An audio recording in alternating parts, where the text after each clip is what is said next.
Hi, good morning. Welcome to this Friday's version of Zoom in His Room.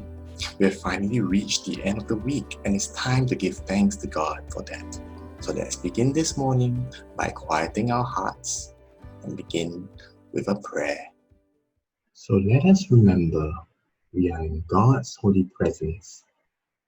In a while, I will play some music in the background. Just want you to close your eyes and recognize that God is here. You can talk to Jesus and say, I welcome you into this place. I welcome you into my heart. And as we pray, be with me and with us in prayer. So you can close your eyes now as we invite Jesus into our prayer.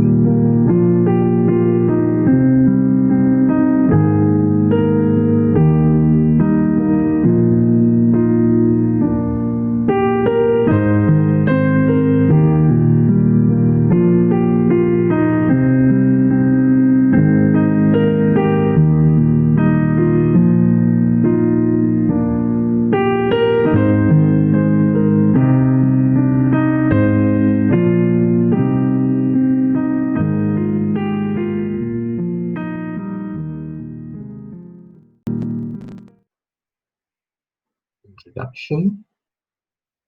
O Lord, open our lips, and we shall sing your praise. To the Father, the Son, and Holy Spirit, be glory forever. Amen. Hallelujah.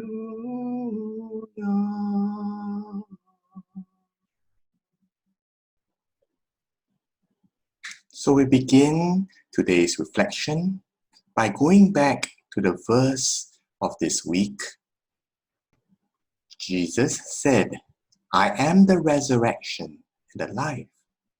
He who believes in me, though he dies, yet shall he live. Jesus said, I am the resurrection and the life. He who believes in me, though he dies, yet shall he live. For today, we shall focus on the words, believes in me. When Jesus says, believes in me, what he actually means for us. Now, if we think about it in the terms of these two performers in a circus, they have great belief in each other. They trust in each other. They perhaps built that trust over many hours of practice, many hours of talking it through, how they would hold up their hands at the right moment so they will catch each other. And perhaps they may have had many times where they have hurt each other accidentally. But all this forms trust. And this quote here, we experience joy when we learn to trust, speaks especially about this idea of belief. If you see in the picture, the father and the daughter has a deep relationship with each other. This is because they trust each other so much that as the father tosses the little girl up, the little girl will know that her father will definitely catch her. It's the same for Jesus when he says, whoever believes in me, he shall live, for he is the resurrection. He gives us that promise. Let's take a little look at today's gospel. Simon Peter said, I'm going fishing. They replied, we'll come with you. They went out and got into the boat, but caught nothing that night. When it was already light, there stood Jesus on the shore. though the disciples did not realize that it was Jesus. Jesus called out, "Haven't you caught anything, friends?" And they answered, "No." He said, "Throw the net out to starboard, and you'll find something."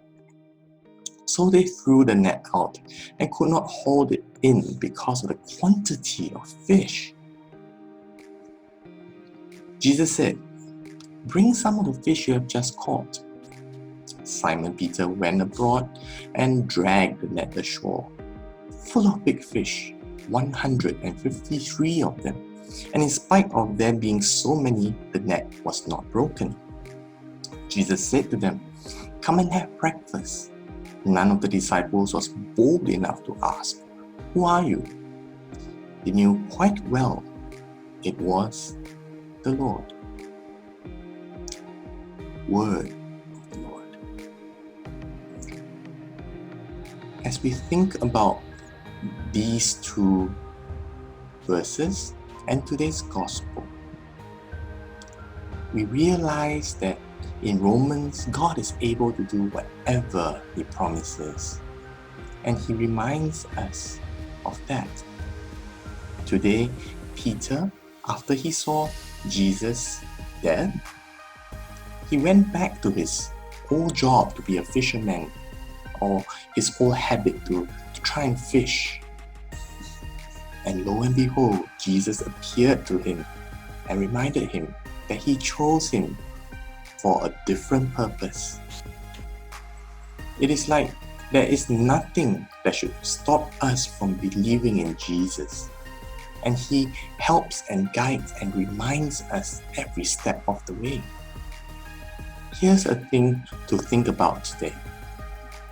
Peter went back to some of his old habits, something that he has learned for many years after Jesus died. For some of us, we could have fallen back into our old habits after Easter.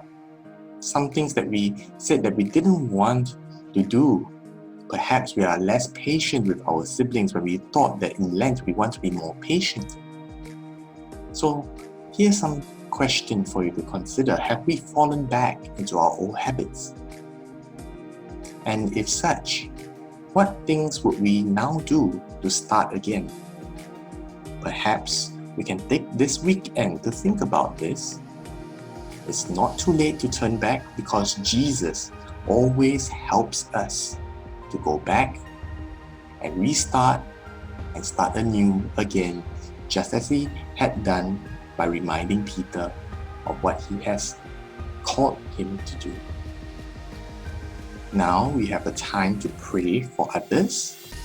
This week, these are the prayers and petitions that have come into our mailbox.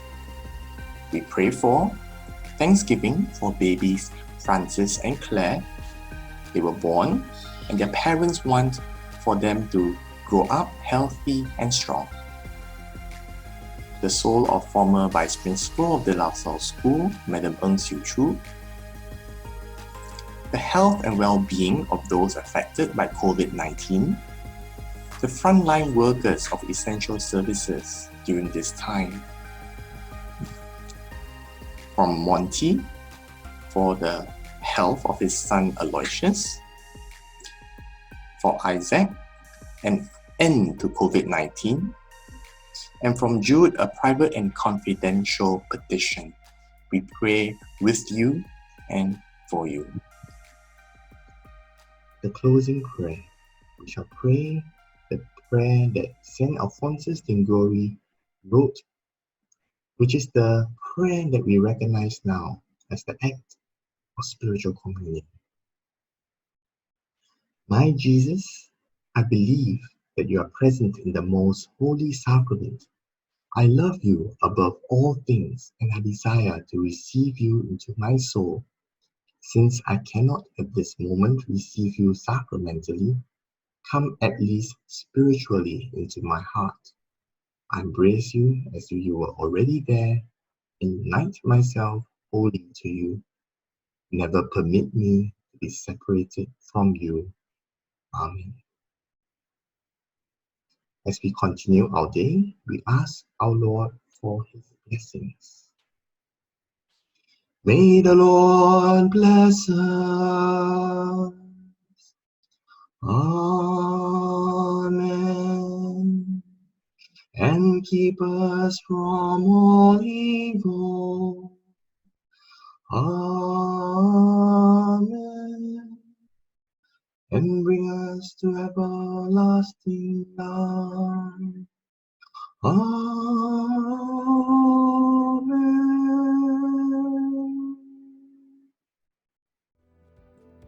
We have come to the end of this week. We hope that these sessions have been useful for you to begin your day. If you have any further petitions, please scan the QR code or click on the link on the description where you can write your petitions for the following week. We hope you have a good weekend and see you on Monday. Bye-bye.